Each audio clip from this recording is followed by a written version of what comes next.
Battlelines drawn for GBA polls in Bengaluru.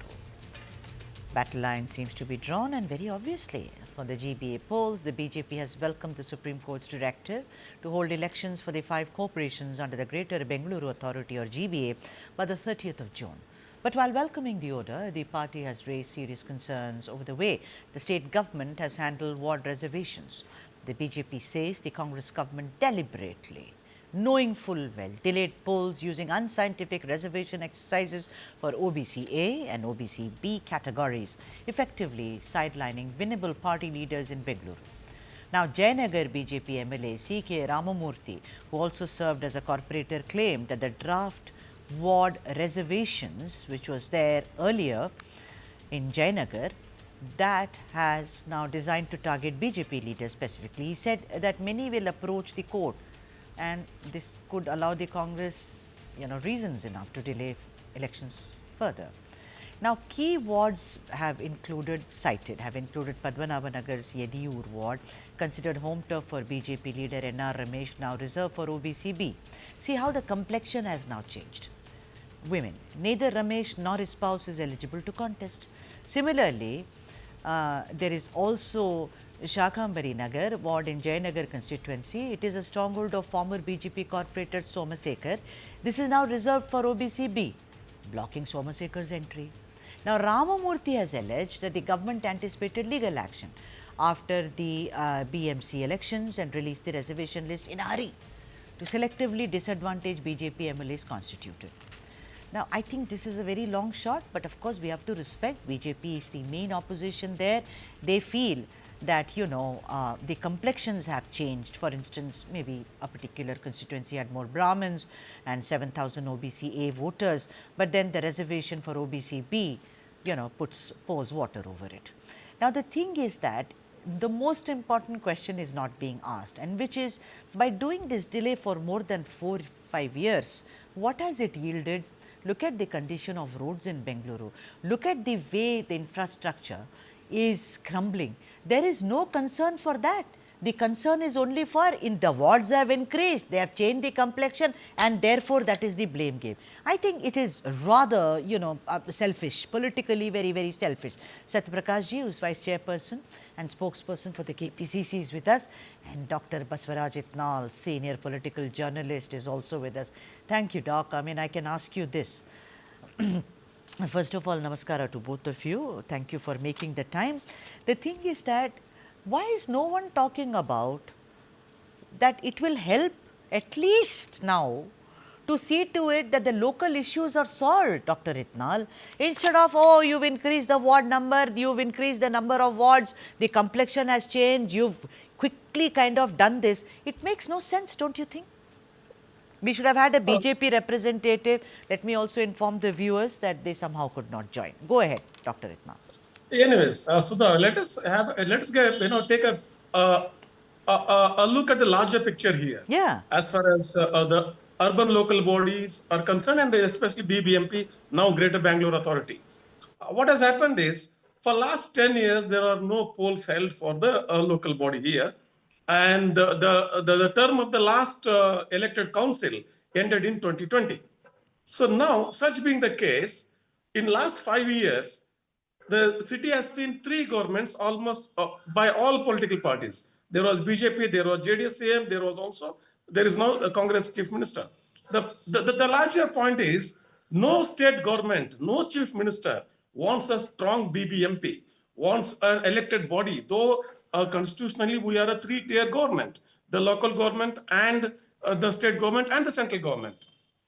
Third tier of the government, this local body government is very important in as much as it is where the rubber touches the road.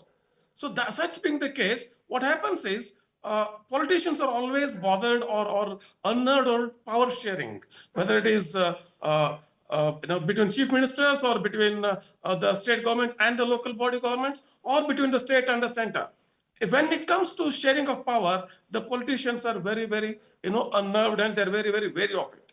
Now, what happens is, Look at BMC, the Mumbai corporation. The budget allocation is nearly 75,000 crores. And Bangalore, BBMP, last budget was 15,000, close to 15,000 crore rupees. Now we are going to have 5 corporations here. In erstwhile BBMP area, we're going to have 5 corporations under a larger umbrella body called Greater Bengaluru Authority. Now, all these 5 corporations put together will amount anywhere between 20 to 35,000 crores rupees of budget allocation. So when this happens, the politicians do not want to devolve either financially or politically. That's why the delay. Otherwise, what prevented any government to conduct elections in 2020? Yeah. What prevented? Yeah, sir, even 2020 and even Now this later. coming back to BJP's objection, one half a minute. Sure, sir. Sure, sir. Coming back to this BJP's objection of the roster and the roster quota being not favorable to them, that is expected of any government. If BJP was in power, they would design the roster of reservation in such a way that the opposition is disadvantaged. Right. This is simple tug of power Yes. between political parties. Yeah, but in this, Dr. Itnal, you very well said, what is compromised is, even the Congress government which came 2-3 years ago, they could have also done it. They have delayed it inordinately. The people who live, you live there, our friend Satya lives there, a lot of people live there. They are all saying these elections are very important, please do it. You talk about decentralization now, it will yield some results. Satya Prakash, don't you think the delay, like Dr. Itnal says, it looks like it's very deliberate, Satya Prakash? Yeah, I'll put the record straight on your show, Sudha. I am with Basaraj Itnal, my friend, on this. Exactly 5 years the election should be held. Then the elections can be held within 5 years, on 5 years, and the assembly convention is formed within the 5 years. This thing is over. When parliament elections happen in time, why should we, the local body elections not happen in time?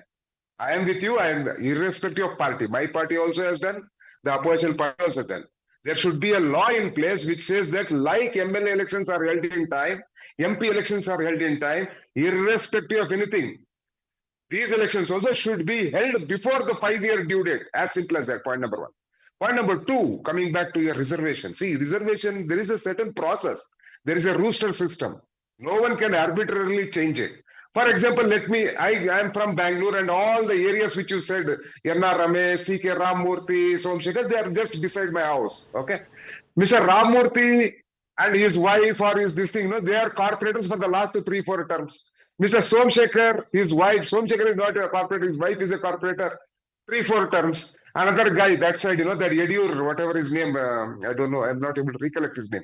He is also a corporator for the last 3-4 terms. Is there any rule that only he, his wife, and his category only should be the corporator of the Younger people can come. Then, why not? yeah, that's right. what. Every party should be ready to field a candidate, whether your category goes to SC, ST, 2A, 2B, general, Mahila, anything. So that is the rule of the game, that one guy should not enjoy power for more time.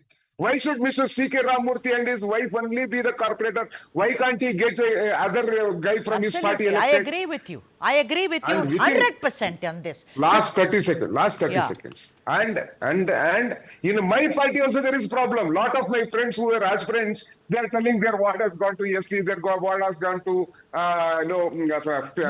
women like that. There are problems, but these problems will not end. There are problems on BJP side also, there are problems on Congress side also. But even if they go to court, the Supreme Court and High Courts have said very clear, they've given a deadline that within April or May, the election should be over. The courts will put their foot down and say that irrespective of this will stay. BJP says that 30th June there'll be more delay.